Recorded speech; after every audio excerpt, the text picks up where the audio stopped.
Welcome to the black father. आज की कहानी है मुकेश की। मुकेश शहर में अकेले ही रहता था। ये उन दिनों की बात है जब शहर की स्ट्रीट लाइट फिलामेंट वाले पीली रोशनी की बल्बों से जगमगाती थी। वो रोशनी इतनी कमज़ोर होती थी कि सर्दियों की कोहरे वाली रातों में तो पोल के नीचे तक के हिस्से को भी रोशन नहीं कर पाती थी। बस उसका एक हल्का सा एहसास हुआ करता था कि सड़कों पर लाइटें जल रही हैं। कड़ाके की ठंड थी। सड़कों पर दूर दूर तक सन्नाटा खिंचा हुआ था। हर तरफ बस सन्नाटा ही पसरा हुआ था। रात के लगभग 11:30 बजे दरवाजे पर दस्तक हुई। मुकेश रज़ाई से निकलकर शॉल ओढ़कर दरवाज़ा खोलता है तो देखता है कि एक डाकिया तार लेकर आया है। मुकेश को हैरानी होती है कि इतनी रात को तार आने का मतलब कुछ गड़बड़ है, इसलिए मुकेश भी घबरा गया। पोस्टमैन ने तार मुकेश के हवाले किया और चला गया। मुकेश ने तार खोलकर पढ़ा और उसकी आशंका सही निकली। तार में उसके दादाजी के स्वर्गवास की मनहूस खबर थी और उसे रात की गाड़ी से घर पहुंचने को लिखा गया था। मुकेश ने घड़ी की ओर देखा तो 11:35 हो रखे थे और उसके घर जाने की आखिरी गाड़ी 12:15 बजे की थी। उसने तुरंत ही एक बैग में 2 जोड़ी कपड़े और कंबल रख लिया और जैसे तैसे स्वेटर और शॉल पहनकर निकल पड़ा। किस्मत से उसे एक साइकिल रिक्शा वाला मिल गया जिसमें बैठकर वो स्टेशन की ओर निकल गया। स्टेशन पहुंचते हुए उसे 12:05 हो चुके थे। उसने टिकट खिड़की की ओर गया और वहां से टिकट लेकर पूछताछ की कि गाड़ी टाइम पर है या नहीं। तो पूछताछ के बाद पता चला कि गाड़ी अभी 1.5 घंटे लेट है, मतलब लगभग 2 बजे आएगी। मुकेश स्टेशन के भीतर प्लेटफॉर्म पर पहुंचा। वहां कोहरे के अलावा कुछ नहीं दिखाई दे रहा था। मुकेश आगे चलकर एक चाय के स्टॉल के पास गया। उसने चाय ली और पास ही दिख रही एक बेंच पर आकर चुपचाप बैठ गया।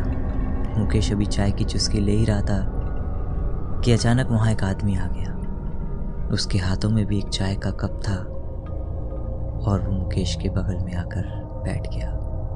मुकेश ने तिरछी निगाहों से उसे देखा तो वो आदमी गंभीर आवाज में उससे पूछने लगता है कि आप 12:30 बजे वाली पैसेंजर का इंतजार कर रहे हैं? मुकेश ने अनमने ढंग से उसे हाँ बोला तो आदमी कहता है, वो तो लेट चल रही है ना अभी। मुकेश बोला, जी हाँ मुझे मालूम है। वो आदमी कहता है, आप उस ट्रेन में मत बैठिएगा। मुकेश अब चौंक जाता है।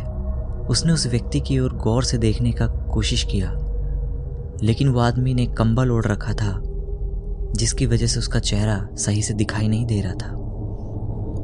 सिर्फ उसकी चमकदार आंखें नजर आ रही थी। मुकेश बोला, भाई साहब मुझे अर्जेंट जाना है और यही लास्ट ट्रेन है मेरे शहर के लिए। वो आदमी बोला फिर से, मैं कहता हूँ आप उस ट्रेन में मत जाइएगा, आप घर तक नहीं पहुँच पाएंगे।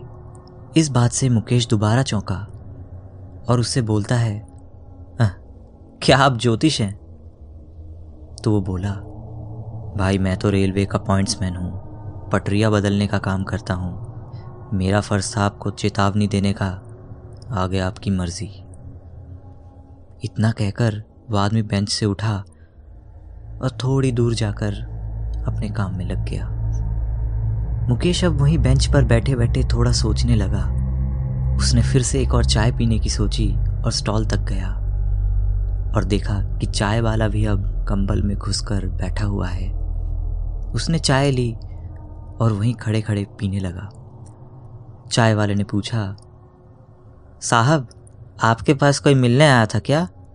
मुकेश चौंका। उसने कहा, हाँ क्यों?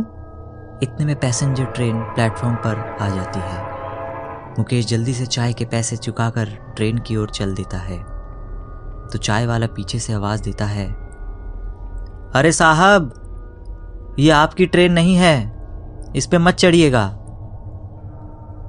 मगर मुकेश ने ट्रेन पर लगी तख्ती पर पैर रखा और चढ़ गया। उसने जल्दी से एक कंबल सीट पर बिछाकर दूसरा कंबल लेकर लेट गया। उसे एक एक कर वो सारी बातें पॉइंट्समैन की याद आ रही थी। उसके लेटने के ठीक 10 मिनट बाद ट्रेन वहां से रवाना हो गई और देखते ही देखते वो हवा से बातें करने लगी। ऐसा लग नहीं रहा था कि वो ट्रेन चल रही है, मानो वो उड़ रही हो। उसकी स्पीड लगातार बढ़ती ही जा रही थी। अचानक मुकेश की नींद खुलती है और वो घबराने लगता है। मुकेश खिड़कियों से देखता है कि ट्रेन को एक अचानक से बहुत तेज का झटका लगता है और वो खाई में गिरने लगती है। मुकेश को अब लगातार झटके लग रहे थे। मुकेश को झटका महसूस हो रहा था और ऐसा फील हो रहा था कि जैसे मानो उसे कोई निचोड़ रहा है। ऐसे करते करते उसकी आंखें खुल गई। उसने खुद को प्लेटफॉर्म की बेंच पर सोता हुआ पाया। सामने वही चाय वाला खड़ा था। मुकेश अब पसीना पसीना हो गया था। चाय वाले ने कहा, साहब, का आपके पास कोई रेलवे का पॉइंट्समैन आया था क्या, ये कहने कि ये ट्रेन पे मत चढ़िएगा? मुकेश ने हाँ में सर हिलाया तो चाय वाले ने कहा, हम पहले ही समझ गया था जब आप दूसरी बार चाय लेने आए थे साहब।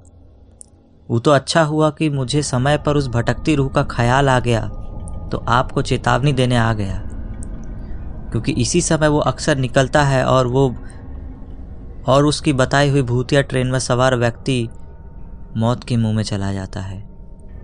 मुकेश अब डर जाता है। मुकेश पूछता है कि आखिर वो कौन है और मेरे से उसका क्या दुश्मनी? तो चाय वाला कहता है, साहब, दरअसल आज से 5 साल पहले उसकी ट्रेन से कटकर मृत्यु हो गई थी। तब से उसकी रूह भटक रही है। हम लोगों को पता है, इसलिए हम आप जैसों को बचा पाते हैं।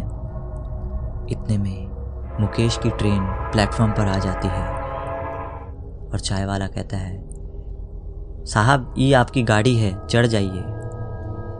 अब मुकेश ट्रेन पर चढ़ता है और अपने शहर के लिए रवाना हो जाता है। तो दोस्तों, आज की कहानी अगर आपको अच्छी लगती है तो वीडियो को लाइक करें और चैनल पर नए हैं तो चैनल को सब्सक्राइब करें।